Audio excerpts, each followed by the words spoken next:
Odam o'zini bemor sezsa, bizi dinimizda tibbiyotga murojaat qiladi. Doktorlarga, tabiblarga murojaat qiladi.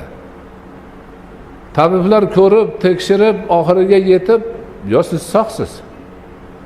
Biz hamma tarafdan tahlil qilib ko'rdik, tekshirib ko'rdik, sizda kasal yo'q" desa-yu, shundan keyin ham o'zini noxush sezayotgan bo'lsa, qandaydir bir og'riq sezsa, o'zini behol sezsa, nimadir demak behudadan behudaga siqilayotgan bo'lsa, ana unda endi ta'sirlangan bo'ladi. Unda nima qiladi? Ana unda mana shu Qur'oni Karimda maxsus suralar bor, maxsus emas, ma'lum suralar bor, shularni o'qiydi. Eng asosiysi Oyatul Kursi. Sura-i Baqaraning oxirgi 2 oyati. Qul ya ayyuhal kafirun, qul huvallohu ahad, qul a'udhu bi robbil falaq, qul a'udhu bi robbin nas. Mana shularni ixlos bilan o'qiydi, o'ziga dam soladi, aqidasini yaxshilaydi, inshaalloh yaxshi bo'lib ketadi. Mana shu tushunchalarni bilishimiz kerak. Qolgani hammasi bir pul. Mana hozir o'zlaringiz ham eshitgan bo'lsanglar kerak, odamlarning 80% shunga mubtalo.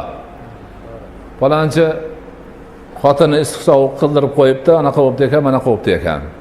Pistonchi bilan pistonchini bitta ammasini qizi tugun qildirib ostonasini tagiga ko'mib ketgan ekan, ular er xotin urushib bir-biri bilan jig'ib-g'iyron bo'lyapti ekan.